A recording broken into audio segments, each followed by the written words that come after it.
반갑습니다. 사례가 들리네요. 그간 잘 지내셨습니까? 예. 뭐 좀 안정되는가 싶더니 또 시끌시끌하죠. 이젠 서울 차례인가 싶기도 하고. 예. 뭐 이태원 어디서 또 뭐 그렇게 됐다고 하는데 여러분들 그 생활속 거리두기 방역이니까 이제 끝까지 잘 이제 우리가 이겨낼 수 있도록 잘 동참해 주시기 바랍니다. 그 얼마 전에 그 또 잠잠해지든가 싶더니 갑자기 또 그런 사태가 일어나는 걸 보고 저는 그런 느낌이 들더라고요. 우리 마음 속에 일어나는 번뇌도 이와 같다라는 생각이. 우리 마음 속에 일어나는 번뇌도 방심할 틈을 주지 않는다. 잠깐 마음이 해이해지고 방심할 때가 오면은 그 순간 이 마음에서 이제 번뇌가 일어난다라는 사실을 이제 그런 상황을 보고 저는 이제 출가 수행자니까 그런 생각이 들어요.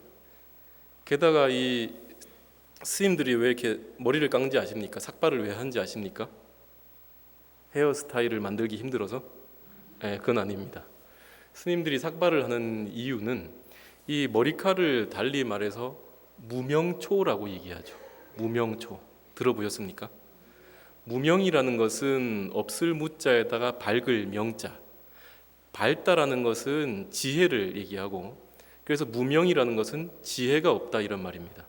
그 지혜가 없는 근본 번뇌에 휩싸인 그 상태를 무명의 상태에 들어가 있다 이렇게 얘기합니다. 그래서 이 머리카락도 무명초라고 그랬죠. 그러면 지혜가 없는, 즉 무명의 풀이라 이 말이죠. 풀은 씨를 뿌려놓으면 잡초가 어떻게 합니까? 계속 잡초가 자라죠. 제가 사는 저기 통도사 쪽에 암자에도 조금만 풀을 매주지 않으면은 지금 5, 6월쯤 되면 난리가 아닙니다. 그냥 풀이 너무 많이 자라요, 잡초가. 그와 마찬가지로 이 머리카락도 어제 삭발했는가 치면은 그 다음날 일어나서 만지면 어떻겠습니까? 까실까실해요. 여러분들은 잘 모르시죠? 삭발 해보셨습니까?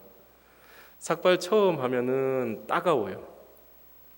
제일 처음 출가해가 삭발을 처음 하면은 이 아마 거사님들이나 우리 법우님들 남 법우님들은 아실 텐데 수염 처음 이제 사춘기 지나갈 때 수염 처음 나면은 이 면도를 하면은 따갑거든요. 그 마찬가지로 머리카락도 처음 출가하고 밀면 따가워요. 그런데 따가운데 하루 딱 밀고 나서 맨질맨질한데 그 다음 날 일어나서 다시 만져보면은 까칠까칠하게 벌써 이만큼 진짜 손에 만져질 만큼 자라 올라와 있습니다. 그래서 마치 이 무명초가 하루만 깎지 않으면 이렇게 일어나듯이 우리의 마음 속의 번뇌도 조금만 내 마음이 해이해지거나 내 마음에 틈이 생길 때에 거기를 비집고 올라오는 것이 바로 우리 마음 속의 번뇌다라고 얘기를 합니다. 그래서 이번에 이런 저런 모습들을 보면서 야, 끝까지 내 마음을 잘 견지해 나가야 되겠구나라는 생각을 합니다. 여러분들이 배우신 그 팔정도 있죠. 팔정도. 팔정도 다 외우시는 분들은 아마 여기 열애사 불자면 다 외우실 텐데 팔정도 가운데에 정정진이라는 부분이 있어요. 정정진. 올바른 정진. 정진이라는 것은 꾸준히 끊임없이 수행이나 기도를 해 나가는 걸 말하죠. 그 정정진이라는 그 의미 안에 뭐가 들어가 있느냐라고 하면 스님들에 한해서는 그 정정진의 의미가 육문을 단속한다, 육근을 단속한다 이렇게 얘기합니다. 그럼 육문을 단속한다, 육근을 단속한다라는 말이 무슨 말이냐? 보고, 듣고, 냄새 맡고, 맛보고, 느끼고, 생각하는 것들 그 6가지 감각 기관을 잘 단속해야 된다. 끊임없이 단속하는 것이 바로 올바른 정진이다. 끊임없이 이 내 마음의 감각기관이 잘못된 경계 또는 탐욕의 경계 또는 성냄의 경계, 어리석음의 경계로 떨어지지 않도록 항상 관찰하고 항상 되돌아보는 것이 육문 단속이고 그것을 팔정도 가운데에 정진이라고 얘기한다. 이렇게 얘기합니다. 그래서 여러분들도 이제 기도를 하거나 수행을 할 때에 항상 내 마음이 좀 해이해지지 않는가, 또 내 마음에 약간 틈이 생기지 않는가를 항상 잘 관찰을 해야 됩니다. 항상 어그러지는 것은 맨 마지막에 성취되기 직전에 어그러지거든요. 여러분들 꼬리가 9개 달린 구미호 아십니까? 구미호가 인간이 되려면 1000년 정도 있어야 되잖아요. 그러니까 1000년 동안 열심히 잘 살아야 인간의 몸으로 다시 태어날 수가 있는데 꼭 일이 어그러지는 때가 언제냐면은 1000년 가운데에 999년 364일째 바로 전날 밤에 어그러지죠. 무슨 사달이 나요? 그러니까 꼭 인간이 못 되고 사달이 난다 이 말이죠. 그런데 우리가 하고 있는 기도나 수행도 가장 잘 되려고 할 때 그때가 가장 힘들어요. 가장 잘 되려고 할 때가 가장 힘들고 성취가 되지 않는 것 같고 내 마음속에 마장이 들어오게 된다는 거죠. 해봐야 소용없어 이렇게. 심지어 부처님마저도 마왕 파순을 항복시키고 굴복시키고 성도에 이르렀는데 깨침에 이른 뒤에도 마왕 파순이 따라와가지고 귀에다 대고 이제 너 깨달았으니 더 이상 할 거 없어 돌아가도 된다 해탈에 들어라 이렇게 권유를 해요. 부처님도 그 지경인데 우리라고는 뭐 중생 입장에서는 당연한 거 아니겠습니까? 그런 어려움이 오는 것이. 그래서 그런 어려움이 올 때마다 좀 더 힘들어질 때마다 아, 내 기도가 이제 성취될 때가 오는구나라고 생각하시면서 마음을 다잡아 가셔야 돼요. 그때가 바로 999년 364일째거든요. 그때 딱 놓아버리면 그 전에 했던 게 다 뭐라고요? 도로 아미타불이다 이렇게 얘기를 합니다. 오늘은 무슨 얘기를 드릴 것이냐라고 하면 지혜와 복덕을 지닌 불자가 되자. 지혜와 복덕을 지닌, 지혜와 복덕을 갖춘 불자가 되자라는 얘기로 한번 이야기들을 해볼까 합니다.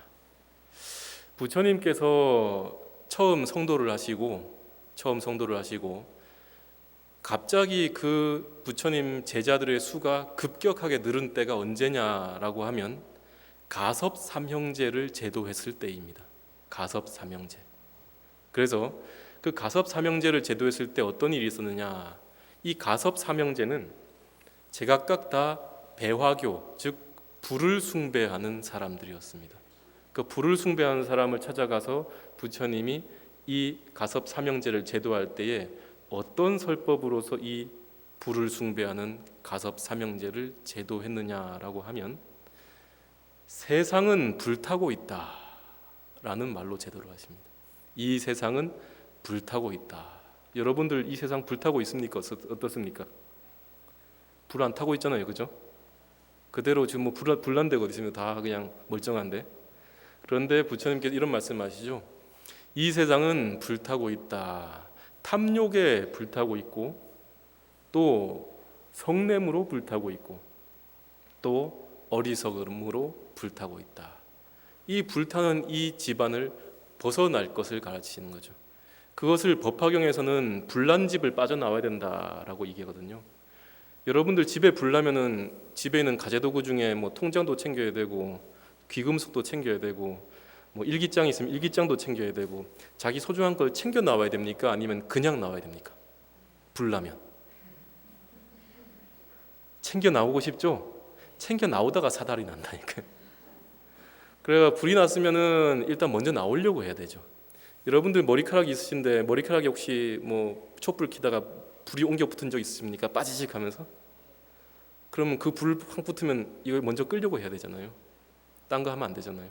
그와 마찬가지로 이 불타고 있는 세상, 삼독 번뇌로 불타고 있는 세상을 벗어나야 된다라는 그 설법으로 이 가섭 삼형제를 제도하고 부처님 교단이 아주 그 제자들이 많아지게 되는 계기가 되었다라고 합니다. 오늘날 우리 이 세상도 지금 현재의 세상은 병고로서 불타고 있죠. 질병으로 불타고 있는 세상이에요. 그 잔불이 다 꺼졌다 생각하고 놔두니까 다시 또 피어오르잖아요. 그와 마찬가지로 이 불타고 있는 세상이고 이 불타고 있는 세상을 법화경에서 화택문의 비유로 얘기를 한다. 불타고 있는 집의 비유로 얘기한다.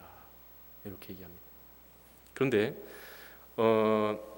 재미있는 얘기 하나 해드릴게요. 대지도론, 용수보살의 대지도론에 나오는 얘기인데 그 어떤 남인도 천축국, 남천축국 천축국이라고 하면은 어디를 얘기할까요? 인도를 천축국이라 얘기합니다. 옛날 해초 스님의 왕 오천축국 그 순례한 얘기도 있잖아요. 그죠? 그 5군데 천축을 돌아보고 이제 기록물 남긴 게 해초의 왕오천축국전이잖아요.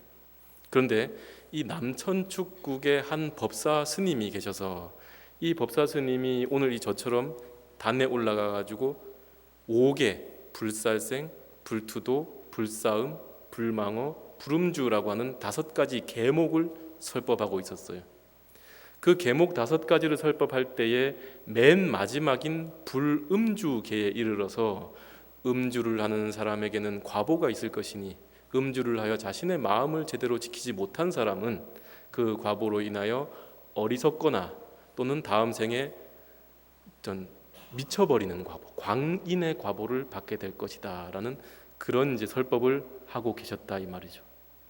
그러자 그 설법단 밑에서 법사 스님의 설법을 듣고 있던 그 나라의 국왕이 이 법사 스님에 대하여 이런 질문을 합니다. 법사시여, 지금 내가 이 자리를 다 둘러보아도 그 어떤 사람도 어리석거나 우매하거나 미친 사람이 없고 오히려 그 수는 점점점 더 줄어들어가는데 당신은 어찌하여서 불음주계를 지키지 못한 사람이 많아서 우매하고 미치고 어리석은 사람이 많아지고 있다라고 얘기하느냐. 나의 질문에 대해서 당신은 답변을 해 주어야 할 것입니다 라고 얘기하는 거죠.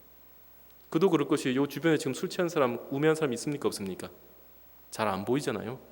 그런데 아까 그 법사 스님은 이 세상에 그 음주의 과보로 인해서 어리석거나 우매한 사람이 많아진다라고 얘기했단 말이죠.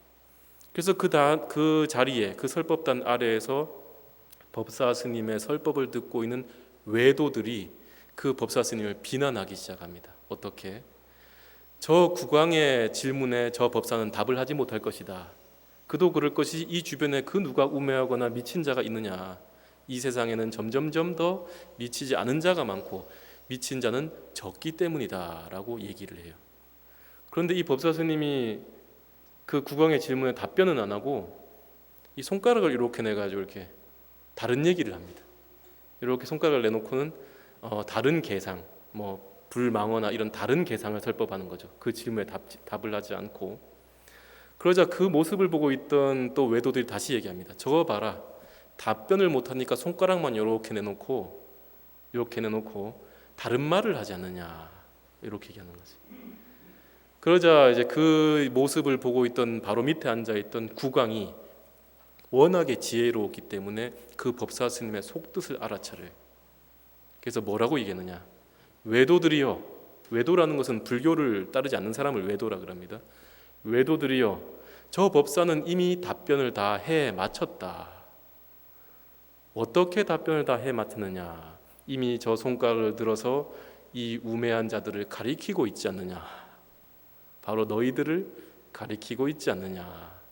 하지만 너희들에게 직접 우매한 자라든지 광인이라는 말을 붙이게 되면은 짐짓 부끄러워하거나 또는 슬퍼할까봐 그걸 말로 하지 않고 손가락으로 애써 보이는 것이다. 진짜로 미치거나 우매한 자들은 바로 너희들과 같이 깨달음에 이르기 위해서 가시덤불에 눕고 깨달음에 이르기 위해서 신에게 제사를 지내고 또 깨달음을 얻기 위해서 몸에 회를 바르고 또 깨달음을 얻기 위해서 물구나무를 선다거나 아니면 머리를 기르고 한 번도 감지 않는다거나 고행을 닦고 잘못된 신을 찬미하는 것들의 행위를 하는 것이 바로 광인이요 바로 우매한 자들이다. 이렇게 얘기를 한단 말이죠. 결국 어떻게 됩니까? 요즘 우리 사회를 본다 하더라도 글쎄 좀 이 잘못된 견해에 많이 빠져 있는 경우가 있지 않을까. 잘못된 견해를 너무 많이 접할 수 있고 잘못된 견해에 너무 많이 빠질 수 있는 세상이 아닌가라는 생각을 합니다. 부처님 당시에도 고행을 닦아서 성불하려는 자가 있었고 또 신에 제사를 올림으로써 유일신을 모시고 제사를 올리고 그에 종속됨으로써 깨달음을 얻고자 하는 자들이 있었으며 또 다른 여러 가지 잘못된 방법을 통해서 깨달음을 얻고자 하는 사람들이 있었습니다. 어떤 사람은 빨가벗고 다녀야 깨달음을 얻는다. 아무것도 지니지 않는 무소유의 삶을 살아야 깨달음을 얻는다라는 생각을 한 자이나 교도들도 있었다 이 말이죠.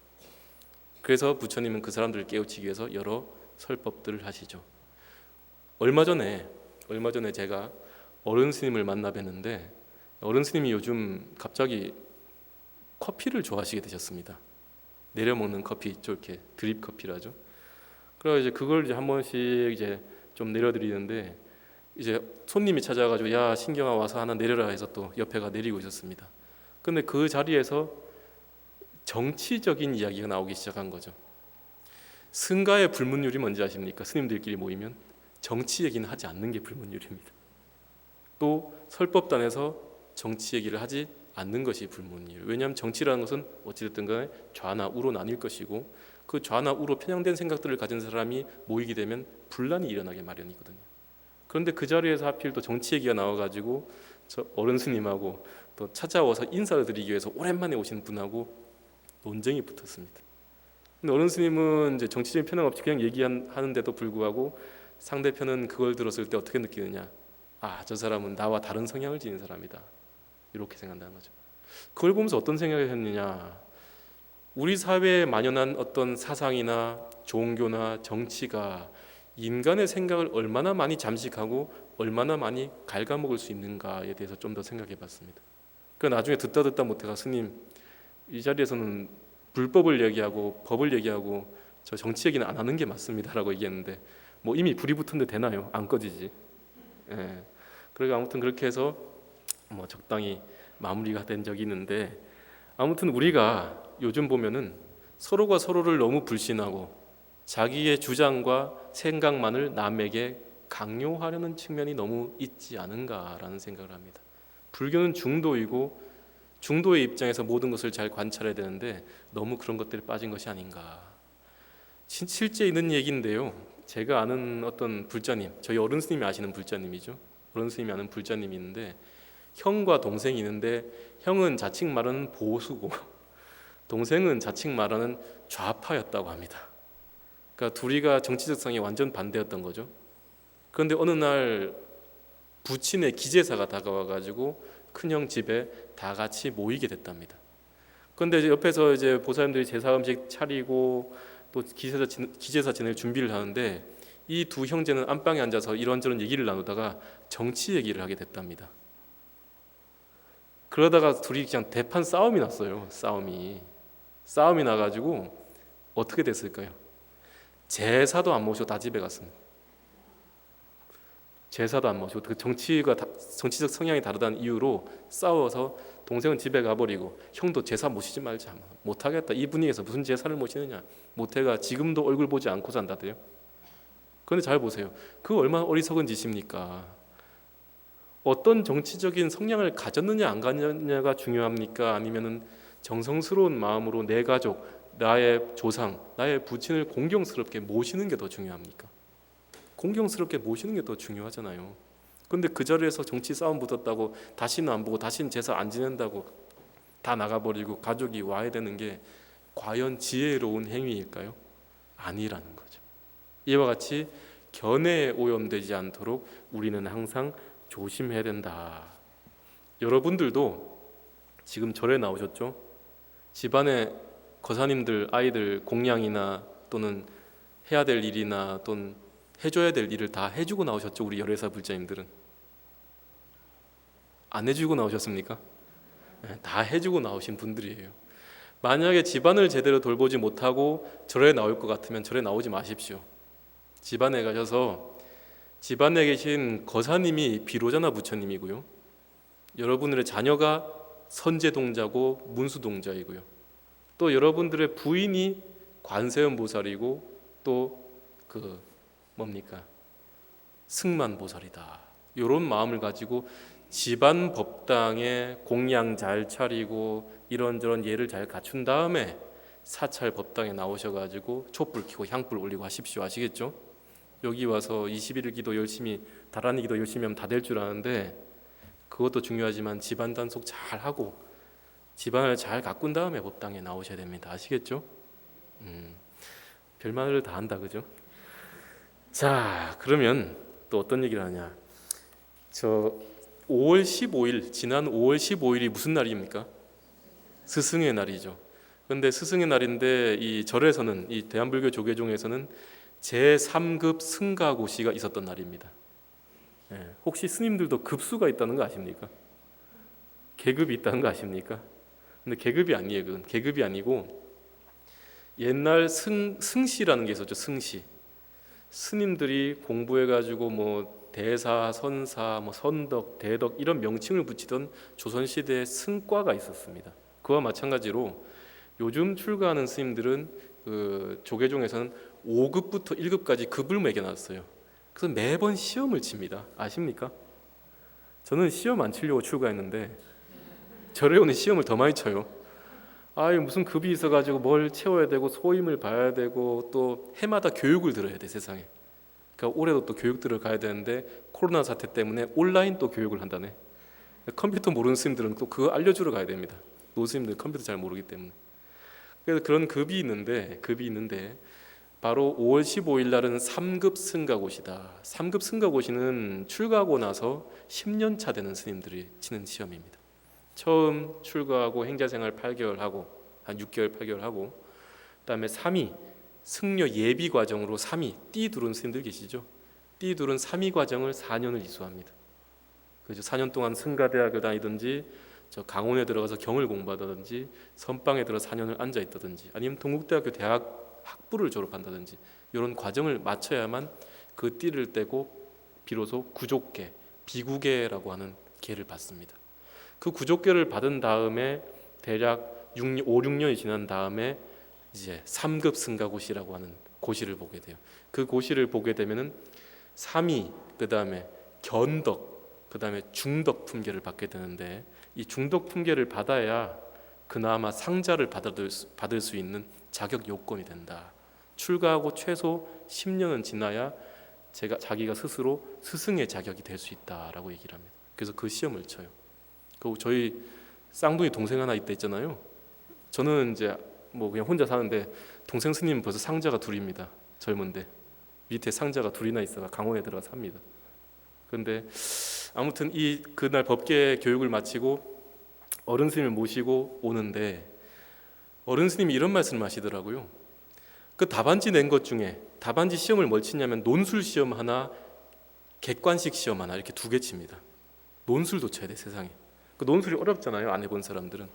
그래서 선방 스님 하나가 답안지를 제출해냈다네요. 뭐라고 적어놨는지 아십니까? 나는 시험을 치지 않고 시험을 세상에 일이 싫어서 출가해서 선을 닦고 있는데 선방 스님에게 시험을 치라는 말이 다 과당치는 한 말입니까? 라고 이렇게 답변을 적어놨다랍니다. 옛날 어떤 스님은 원상을 그리기도 했어요. 답안지에다 동그랗게 다 아무것도 안 쓰고 공이다 이렇게 모든 것이 다 공이다 또는 일심이다 이렇게 그런 이제 괴짜 스님들 좀 있는데 그래서 제가 궁금해가지고 스님 오늘 며칠이죠 참? 17일인가요? 그럼 아직 발표 안 났는데 내일 합격자 발표가 나는 날이거든요. 그래서 스님 그게 어떻게 됐습니까? 그 스님 어떻게 됐습니까? 했더니 떨어졌다 이러시더라고요. 스님 그 뭐라고 선방에 있다 보면 글을 못 보고 책을 못 보고 공부 못 하는데 좀 붙여주시죠. 이러니까 스님께서 뭐라고 하시느냐, 세속에 있을 때는 시험 치고 경쟁을 하고 살지만은 출가에서는 그런 게 없이 살 거란 생각을 하면 안 된다 이거죠. 세상법을 모르고 오로지 세상을 벗어난 법만을 추구하는 것은 문제가 있다. 세상법을 완전히 다 알고 세상법을 다 이해할 수 있는 마음을 가지고 나서 세상법을 포섭할 수 있는 마음을 가지고 난 뒤에야 비로소 출세간 법도 얘기할 수 있다. 이런 말씀하시더라고요. 그래서 다시 한번 생각해 보라고 떨어진 것일 수도 있다. 혹시 또 이스님 또 보고 계신가 아닌가 모르겠네. 이미 발표 났는데. 그래서 그럼 부처님은 뭐라고 말씀하시느냐 이 말이에요. 부처님도 그런 말씀을 하신 적이 있습니다. 부처님께서 이제 하신 말씀이 아니라 이제 용수보살, 중론을 쓴 용수보살은 이런 얘기를 합니다. 제가 한번 읽어봐 드릴게요. 모든 부처님께서는 2가지 진리에 의지하여서 중생을 제도하기 위해 설법을 하신다. 그 2가지 진리라는 것은 첫 번째는 세상 사람들이 따르는 진리요, 2번째는 세상을 벗어난 진리다. 그런데 어떤 사람이 만약 이 세상 속의 진리와 세상을 벗어난 진리를 제대로 분별해서 둘 다 알지 못한다면은 깊고 깊은 부처님의 법을 이해할 수가 없다. 세상법을 무시하고는, 세상법에 의지하지 않고서는 세상을 벗어난 출세간법을 얻을 수가 없고, 출세간법을 얻지 못하게 되면은 열반 또한 얻을 수가 없다. 이게 바로 옹수의 중론에 나온 얘기예요. 그래서 세상법을 의지하지 않고서 세상법을 무시하는 사람이 해탈법도 얻을 수 있다 없다? 얻을 수가 없다, 이런 말이에요. 근데 또 이렇게 얘기해 놓으니까 어떤 스님은 어떻게 합니까? 어떤 분들은 그럼 세상을 잘 알아야 되겠네요, 세상의 모든 것들을 다 겪어봐야 되겠네요 하고 세상에 파괴무해행을 하는 경우도 있죠. 그러면 안 된다, 이 말이죠. 그 마치 어떤 거냐면은, 예를 들어서 이게 책이라 칩시다. 뭐 이렇게 기둥이라 칩시다. 요로 넘어가는 것을 요로 세워가지고 바로 반듯하게 해놓은 걸 이걸 중도라 해봅시다. 중도. 그 좌로 넘어가는 것을 아이고 잘못됐다 싶어 우로 넘기잖아요. 그래서 바로 새기려니까 우로 넘기니까 운 줄 알고 또 우로 넘어갑니다. 또 우로 넘어간 걸 좌를 가지고 좌로 넘기니까 어떻게 합니까? 또 좌로 넘어가요. 그러면 안 된다, 이 말이에요. 좌로 넘어가는 것을 우에서 미는 것은 중간으로 향하게 하는 것이고, 우로 넘어가는 것을 좌로 미는 것은 중간을 향해서 나가는 거예요.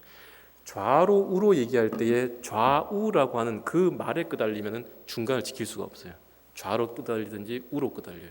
마치 어떤 사람이 멍멍이한테 돌을 던지면 그 멍멍이는 뭘 쫓아간다? 던진 돌멩이를 쫓아가고, 어떤 사람이 사자에게 돌을 던지면 그 사자는 어디를 쫓아간다? 던진 놈을 물러간다. 여러분들은 사자가 돼야 돼요. 멍멍이처럼 지마를 쫓아가거나 던진 돌을 쫓아가는 사람이 아니라 그 던진 주체를, 핵심 문제를 해결할 수 있는 그런 사람이 되어야 된다. 그래서 우리가 세간과 출세간의 법을 얘기할 때에 출세간에 기도를 한다고 하고 다란이 기도를 하고 또 수행을 한다고 해서 가정을 무시하면 안 되고, 또 오로지 가정에 빠져가지고 가정의 일만을 관심을 가지고 좀 출세간의 법이나 기도나 수행을 등한시해도 안 된다. 세간과 출세간의 두 법을 새의 두 날개처럼, 수레의 두 바퀴처럼 해 나가야 된다. 새가 날개가 한쪽만 있으면 날 수 있습니까? 없습니까? 못 날죠. 수레의 바퀴 중에 하나라도 고장나면 수레가 굴러갑니까? 안 굴러갑니까? 안 굴러가죠. 못 굴러가죠. 그래서 그러한 어떤 세간법과 출세간법은 그와 같이 함께 가야 되는 법이라는 사실을 여러분들이 기억하셔야 됩니다. 아시겠죠? 그러면 또 다른 얘기를 하나 드릴게요. 여러분들은 삼귀계를 받으셨습니까? 여러분들은 삼귀계를 받으셨습니까? 네. 그러면 제가 5계를 받으셨습니까? 5계를 받으셨습니까? 다 받으셨겠죠. 왜냐하면 수계법회를 할 때 다 어느 정도 하니까요. 그럼 여러분들은 보살계를 받으셨습니까? 보살계는 이제 법망경 보살계를 받는 거죠. 10중 48경계 총 58가지 법을 받아요. 그 58가지 법을 받기 전에 제가 5계 5가지 계, 불살생, 투도, 불사음, 불망어, 불음주계를 받죠.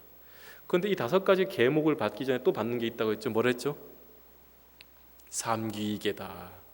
삼귀계가 뭐냐? 귀불, 양족존, 귀법, 이욕존, 귀승, 중중존. 무슨 말이냐면은 부처님께 돌아가 의지하고 귀할지언정 부처님 이외의 존재에게 의지하거나 돌아가 귀하지 않겠습니다. 두 번째, 귀법, 이욕존. 모든 욕망을 떠난 부처님의 청정한 가르침에 귀의할지언정 다른 삿된 외도들의 가르침에 귀의하지 않겠습니다. 세 번째, 청정한 승가 대중에 귀의할지언정 다른 외도의 무리들에게 귀의하거나 종속되지 않겠습니다. 이 세 가지입니다. 뭐냐? 불, 법, 승, 삼보를 의지하겠다는 것이 삼귀이계예요. 여러분들은 이미 삼귀이계 받았기 때문에 이 조직에서 나갈 수 있습니까? 없습니까? 이 조직에서 못 나간다. 다른 천마 외도의 가르침에 의지하거나 신명을 버릴지언정, 몸과 목숨을 버릴지언정 나갈 수가 없다. 이렇게 얘기합니다. 그런데 그 삼귀계 가운데 제일 첫 번째 귀불, 부처님께 귀합니다 해놓고 그 뒤에 붙는 후렴구가 귀불 양족존이에요. 그럼 이 양족존이 무슨 뜻일까요? 양족존, 한문으로 새기면 양자는 두 양자, 양쪽 할 때 양자. 족이라는 것은 발족자, 존이라는 것은 존중하다 할 때, 존귀하다 할 때 존자. 그래서 양족존 그럼 뭡니까? 두 발을 존중히 여긴다는 뜻인가요? 뭘까요? 여러분들이 절을 하실 때, 절을 배우실 때, 절에서 절은 이렇게 내려간 다음에 어떻게 합니까? 손바닥을 뒤집어서 올리죠. 이거 왜 올리는 거죠? 예전에 한번 얘기 드렸는데, 누가 이제 이걸 알기 쉽게 한다고 이거 올릴 때 이렇게 기울이면 안 된다 하면서 부처님을 여기다 얹어가지고 부처님이 두 발을 딛고 부처님의 두 발을 이렇게 받쳐 올리는 듯이 절을 하라 이렇게 하는 분이 계셨어요. 그런데 부처님의 두 발을 받쳐 올린 듯이 하면 이제 당연히 평평하게 올리겠죠. 그런데 이 양족이라는 말은 부처님의 두 발 이렇게 얘기하는데 좀 더 근본적인 의미로 얘기한다면 부처님이 구족하신 이 족자라는 말은 발족자도 있지만은 한문으로 얘기할 때 다른 말로 구족하다, 갖추다 이런 말이 있어요. 갖추었다, 완전히 다 정비를 해서 완벽하게 가지고 있다 이런 뜻이 있습니다. 족자가 그 구족하다, 만족하다 이렇게 할 족자예요. 그래서 귀불 양족존이라고 한다는 것은 부처님이 가지고 계신 두 가지 덕상을 구족하신, 부처님께서 두 가지 덕상을 가지고 계시는데 두 가지 덕상을 갖추어 계신 그 부처님께 귀의하겠습니다. 부처님의 두 가지 덕상은 무엇이냐 그러면 뭘까요? 문수보현입니다. 문수보현. 스님 거짓말하지 마십시오. 지혜와 복덕 아닙니까? 예, 지혜 복덕이나 문수보현이나 똑같은 말이에요. 우리 여기 계시나요? 문수보현 보살님? 계시죠? 부처님께서 가지고 계신 가장 핵심적인 덕이 있는데 그 덕은 바로 지혜를 충분히 갖춘 것이고 복을 충분히 갖추고 계신 거예요.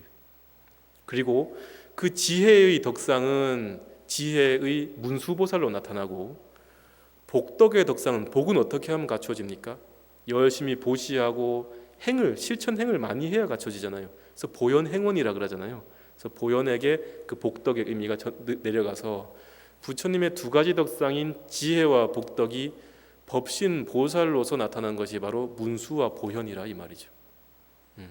그래서 우리는 부처님께 귀의할 때에 절을 할 때에 두 손을 올리는 이유는 부처님의 지혜와 부처님이 고죽하신 복덕을 내가 닮아가겠습니다. 이어받겠습니다. 이런 말이 있습니다. 부처님의 지혜와 복덕을 모두 갖춰 올리고 나도 또한 부처님과 같이 부처님을 닮아가면서 그 부처님의 지혜와 그 부처님의 복덕을 지녀가겠습니다. 이런 의미가 담겨 있다 이 말이죠. 앞으로 절할 때 그렇게 생각하시면 됩니다. 옛날 어느 나라에 옛날 서가모니 부처님이 등장하시기 전에 과거 7불이 있죠. 비바시불, 굴손불 해가지고 여러 부처님이 계시는데 여섯 번째로 나타나시는 부처님의 그 불명이 가섭불이었어요. 카샤파 붓다. 이 가섭불 이후에 서가모니 부처님이 일곱 번째로 나타나는 거죠. 과거 7불이라고 하잖아요. 그래서 함께 일곱 분의 부처님. 이 가섭불 시대에 부처님 전불 시대에 두 명의 형제가 있어서 그 두 형제가 가섭 부처님 밑에서 열심히 수행을 닦아 나갔는데 형은 열심히 계행을 지키고 경전을 읽고 또 좌선을 하면서 수행을 하였고 동생은 인연이 있는 제가 불자들 가운데에 보시를 하고자 하는 자를 찾아다니며 화주를 통해서 승단에 보시를 할 수 있는 인연을 지어주면서 수행하였다라고 합니다.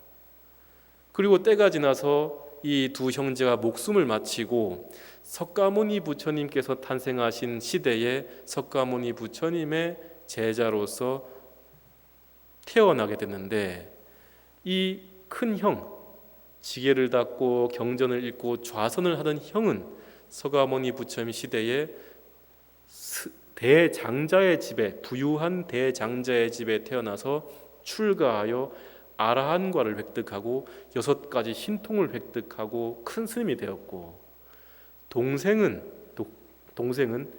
몸집이 아주 우람하고 피부 색깔이 하얀 흰 코끼리로 탄생하였다. 그런데 이 흰 코끼리는 몸집이 아주 크고 힘이 세고 또 그 용모가 아주 수려했기 때문에 왕의 눈에 들어서 왕의 코끼리로 간택이 돼서 왕실 근처에 데려다가 그 왕궁에서 살고, 형은 출가해가지고 스님이 돼서 아라한가를 획득해서 살고 있었다라고 합니다. 그런데 이 형은 희한하게도 아라한과를 획득하고 깨달음을 얻었음에도 불구하고 밖에 나가서 탁발을 빌려가면 어떻게 됩니까? 탁발을 하러 가잖아요, 스님들이. 탁발을 빌려가면 복이 없어가지고 맨날 빈바루로 들어온다. 복이 없어가지고 맨날 바루가 텅 비어서 그날 밥을 못 얻고 들어왔다. 동생은, 흰 코끼리로 태어난 동생은 왕궁에 살면서 호의호식하면서 온갖 진귀한 음식과 과일과 이런 음식들을 다 먹으면서 살았지만은 몸이 뭐예요? 몸이 뭘로 태어난 거예요? 코끼리로 태어나 있었다. 어느 날 이 형이었던 아라한이 탁발을 다시 나가는데 그날도 또한 마을에서 어떠한 음식도 얻지 못하고 털레 돌아오던 길에 왕궁 근처를 지나가는데 흰 코끼리를 보았다. 근데 그 흰 코끼리가 대번에 자신의 전생의 동생 아우였음을 한눈에 알아보게 됩니다. 그래서 그 코끼리 옆에 가가지고 코끼리 귀에다 대고 이렇게 얘기를 합니다. 아우야, 너와 나는 전생에 함께 큰 죄를 지은 적이 있다. 그리고는 승가로 돌아가 버려요. 그날 이후로 이 코끼리는 근심 어린 얼굴로 살면서 시름시름 앓고 하루가 다르게 야위어져 갑니다. 그 코끼리를 조련하고 담당하던 왕의 조련사는 왕의 흰 코끼리가 그렇게 시름시름 병이 들어 앓는 모습을 보고 걱정 근심에 쌓이죠. 왜? 코끼리가 죽으면 누구도 죽어요? 자기도 죽으니까. 그래서 그 절에 사찰에 찾아와 가지고 그 말을 하고 간 그 아라한이 문제가 있다 싶어 찾아옵니다. 그리고 따지죠. 아니, 당신이 어떠한 주술을 우리 코끼리, 흰 코끼리한테 걸었길래 왕의 코끼리가 저렇게 시름시름 앓아서 죽어갑니까? 라고 하니 이 아라한이 얘기하기를, 저 흰 코끼리는 사실 전생에 제 동생이었습니다. 저 코끼리와 나는 열심히 부처님, 가섭 부처님 밑에서 수행을 하였는데 나는 열심히 경전을 읽고 지게를 하고 또 좌선을 하면서 살아갔지만은 복을 짓지 않았고, 저 동생은 열심히 시주를 한 사람에게 연을 지어주면서 보시를 행하게 하였지만 스스로 계행을 지킨다거나 경전을 읽는다거나 좌선을 하지 못한 죄를 지었습니다. 나는 지혜는 닦았으나 복덕을 닦지 못한 죄를 지었고, 저 동생인 아우는 복덕은 쌓았으나 지혜를 닦지 못하는 죄를 지었기 때문에 코끼리로 환생한 것입니다. 복덕이 없는 나는 지혜를 닦았기 때문에 아라한과를 성취하였음에도 밖에 나가서 탁발을 얻을 수 없었고, 지혜를 닦지 않고 복덕을 닦은 저 아우는 복덕을 닦았기 때문에 온갖 음식을 다 섭취하고 받아들일 수 있지만은 왕의 왕궁에서 호의호식하지만은 코끼리의 몸을 받을 수밖에 없었습니다. 이와 같이 저 동생과 나는 전생에 큰 죄를 지었기 때문에 이러한 과보를 받는 것입니다. 이렇게 얘기했다 그래요. 이게 용수의 대지도론에 나오는 얘기입니다. 갑자기 듣다 보니까 조금 좀 찔리더라고요. 왜 찔리느냐라고 하면, 사실 저희 동생 스님이 쌍둥이인데 이제 큰절에 교무국장 소임을 맡고 있잖아요. 교무국장 소임을 맡다 보니까 이제 보살님들이 뭐 먹을 것도 많이 갖다 주시고 또 뭐 가사나 옷이나 옷 지어 입을 것도 해주시고, 사실 이 옷도 동생 스님한테 얻어 입은 거거든요. 이게 동생이 지어준 옷인데 이 복덕이 수려해요. 그러니까 옆에 저는 서가지고 콩고물 떨어지는 거 없나 이러고 이제 앉아 있고, 동생은 이제 콩고물 떨어지면 잘 받아가라고 하고 있고, 이렇게 사는데 이제 보다 보면서 좀 조심해야겠다. 동생은 저렇게 포교를 하고 열심히 하면서 사람들을 이끌고 있는데, 물론 동생이 코끼리란 말은 아닙니다. 그렇다고 제가 또 복덕을 못 받는 아라한이란 말은 아니죠. 아라한도 아니니까. 그런데 아무튼 그 얘기를 보면서 야, 그래, 지혜만 닦을 것도 아니고 복덕만 닦을 것도 아니구나. 지혜와 복덕을 어떻게 해나가야 된다? 함께 닦아 나가야만 된다. 근데 요즘은 그렇지 못한 사람도 있다 이 말이죠. 절에 오면서 오로지 기도만 하고 수행하는 것이 다인 줄 알고 보시는 행하지 않고 제사 지내는 거 잘못됐다 하고. 제사 왜 지냅니까? 신에게 제사 지내는 거예요? 아니죠. 지금 저렇게 제사를 잔뜩 차린 이유는 이 중생계 안에 온갖 중생들이 살고 있는데, 그 중생 모든 중생들 가운데 공양을 받지 못하는 자들이 이 자리에 와서 공양을 하라고 보시를 하는 행위예요. 보시를 하는 행위. 신을 찬미하거나 신에게 제사 올리는 행위가 아니다 이 말이죠. 잘 판단해야 됩니다. 아시겠죠? 그래서 아무튼 그렇게 얘기한다. 여러분들이 그러면 제가 지혜와 복덕을 닦아야 된다라고 했는데, 지혜는 어떻게 닦아갑니까? 라고 하면 세 가지만 기억합시다. 문, 사, 수. 세 가지만 기억하면 됩니다. 문이라는 것은 들을 문자입니다. 많이 들어야 된다. 법당에 와서 부처님 법문, 큰 스님 법문들 많이 들으셔야 되고, 요즘은 유튜브도 잘 돼 있죠. 유튜브에도 불교 법문이 많이 올라와요. 예전에 제가 출가할 때쯤 해가지고 한창 만나보고 싶었던 스님이 저기 직지사 중암의 관흥 노스님이시라고 유식을 잘 하시는 스님이 계셨어요. 유식불교. 그래서 그분을 꼭 만나고 싶었는데 뭐 이러저러 하다가 뭐 학인시를 다 보내고 하다 보니 그냥 입적하셔서 못 만나 뵀는데, 유튜브 들으니까 강의가 있어요. 그러니까 열심히 듣고 있는데, 요즘은 그래서 과거 현재 미래가 혼용된 세계입니다. 미디어에 의해서. 그 과거 현재 미래가 따로 있지 않고 지나가 버린다고 과거가 아니고 과거를 다시 소환해서 볼 수 있는 세대죠. 그래서 많이 보고 많이 듣다 보면은 듣는 것으로부터 지혜가 시작된다. 문사수의 지혜, 삼해는, 지혜는 듣는 것으로부터 시작된다. 많이 들으셔야 됩니다. 많이. 근데 많이 들을 때에 어떤 마음이 일어나느냐 하면은, 어떤 스님 법문은 내내 똑같은 얘기만 한다 이거죠. 그래서 아유, 저 스님 똑같은 소리 또 하고 있네.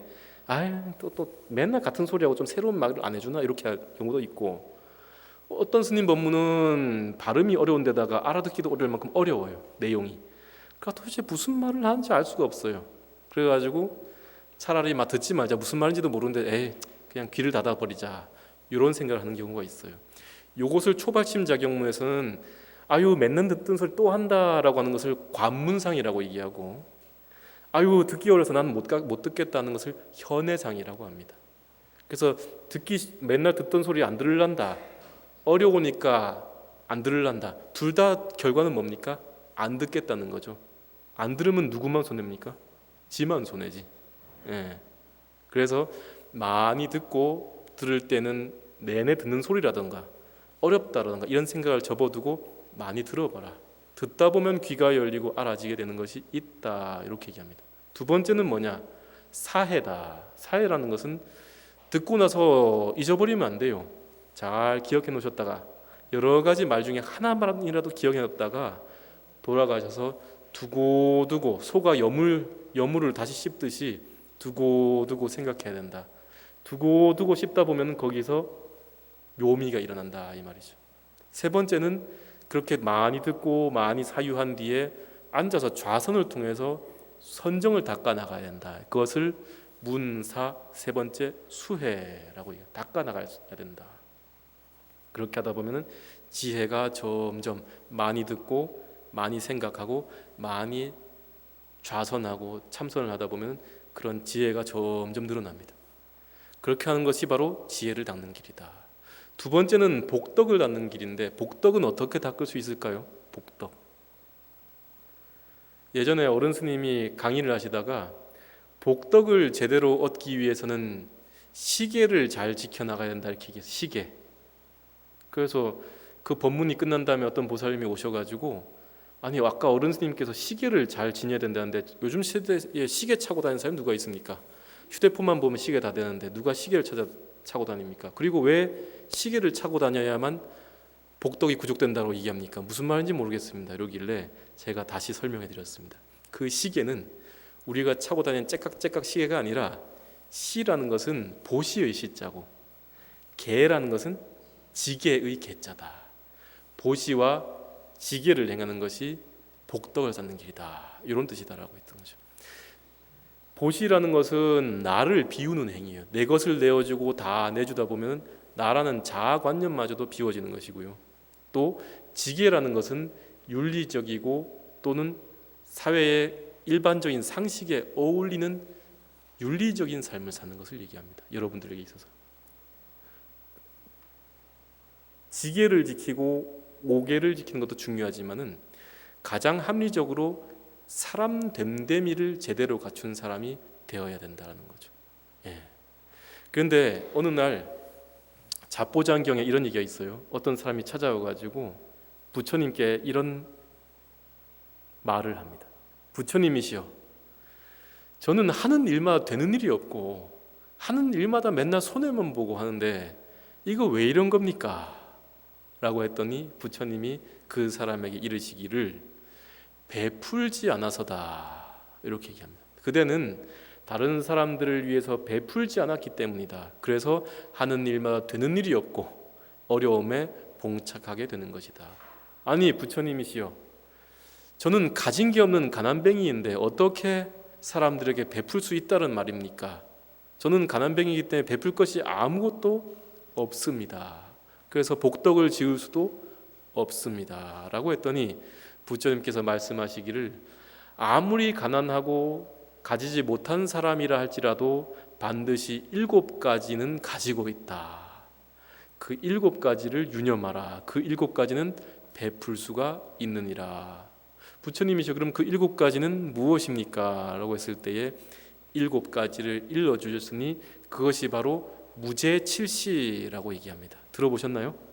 무죄칠시라는 말은 무죄, 재물이 없어도 할 수 있는 칠시, 7가지 보시다. 그 7가지 한번 알려드려 볼까요? 뭐냐? 처음에는 화안시다. 화안시, 온화한 얼굴을 지니는 보시예요. 맨날 인상 찡그리는 사람 있죠? 왜? 맨날 인상 찡그리면 그 옆에 가고 싶습니까? 안 가고 싶습니까? 안 가고 싶죠. 근데 얼굴이 온화하고 항상 웃는 사람 옆에는 어떻게 합니까? 나도 그 얼굴 보고 있으면 마음이 편안해지고 또 그 얼굴 보고 있으면 뭔가 마음에 기쁨이 일어나고 이렇잖아요. 그래서 온화한 얼굴로서 사람을 따뜻하게 대하는 것이 첫 번째 재물이 없는 보시다. 재물이 없이도 행할 수 있는 보시다. 두 번째 보시는 언사시다. 사람들에게 말할 때마다 남 비판하고 사람들한테 말할 때마다 남 얘기하고 험담하고 욕설을 입에 달고 이런 거는 자기 복을 깎아먹는 일입니다. 근데 같은 말을 하더라도 좋게, 사랑스럽게, 부드럽고 따뜻하게 또는 격려와 칭찬의 말을 아끼지 않는 것은 그 말이 그 자체로 뭐가 된다? 보시행이 된다. 세 번째는 심시이니 이 내 마음 안에 다른 사람을 대할 때 마음의 문을 열고 따뜻한 마음으로 맞아주는 것을 심시라고 얘기해요. 심시, 마음을 항상 다른 사람에게 열고 따뜻한 마음으로 받아들이는 보시다. 네 번째는 안시다. 안시, 안이라는 것은 눈 안자. 눈으로 사람을 볼 때 좀 더 부드러운 눈 또는 미소 짓는 눈매로 사람들을 항상 바라봐주고 지그시 바라봐 주는 것도 또한 뭐다? 보시다. 그리고 다섯 번째는 지시니, 지시라는 것은 지자는 손가락 지자예요. 또 다른 말로 몸신자를 써서 신시라고도 하는데 내 손과 몸으로서 사람들에게 베풀 수 있는 것. 지나가다 어떤 사람이 무거운 물건을 쥐고 있으면 좀 들어다 주기도 하고, 그죠? 또 어떤 사람이 뭐 청소를 하고 있으면 옆에가 좀 도와주기도 하고, 이렇게 몸으로 행할 수 있는 재물이 들지 않는 보시를 지시 또는 신시라고 얘기한다. 그리고 여섯 번째는 좌상시인데, 좌상시라는 것은 앉을 자리가 없을 때, 예를 들어 여러분 버스 타거나 지하철 타시잖아요. 그럼 타는데 어르신들이나 좀 몸이 불편하신 분들이나 또는 아이를 배우신 임산부가 오게 되면 여러분들 자리 양보하시잖아요. 그렇죠. 아이고 자는 척하자, 이렇게 눈 딱 감고 이렇게 다음 역까지, 희한하게도 다음 역 때 눈이 번쩍 떠서 내리는 사람도 있어요. 그런 사람이 있단 말이죠. 그런데 다른 사람에게 자리를 양보하는 것도 뭐다? 좌상시라고 하는 보시 가운데 들어간다.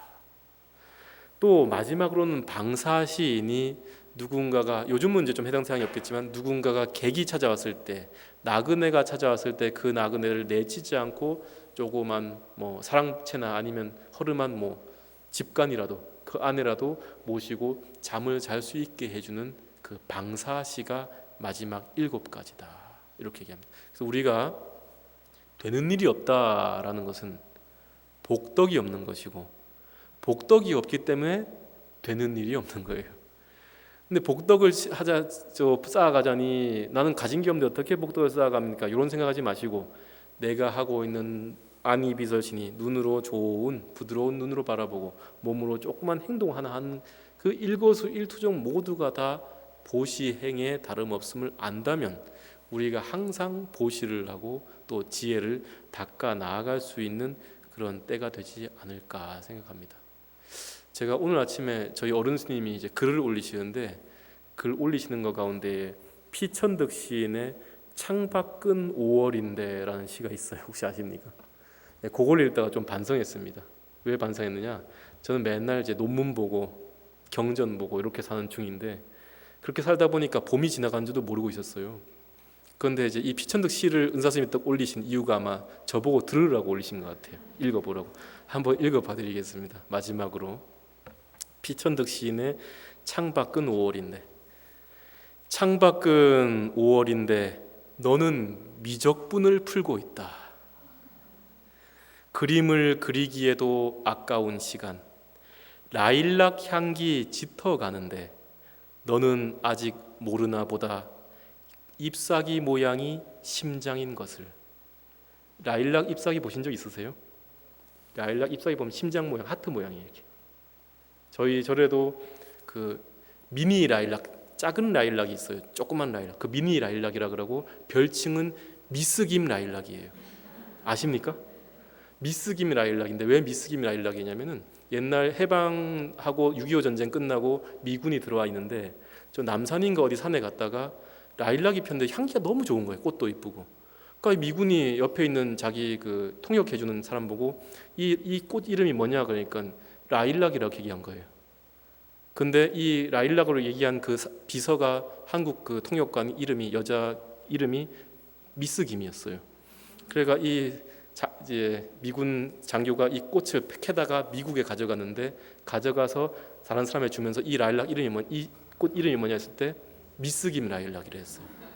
그리고 오늘날 이 전 세계에 퍼져 있는 원예 라일락의 70% 이상이 그때 한국에서 패간 미스김 라일락이에요.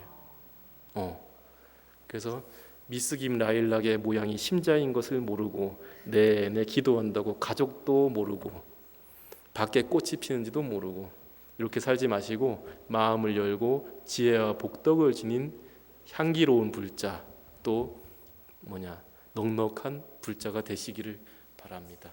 여기서 마치겠습니다. 그냥 말씀하십시오.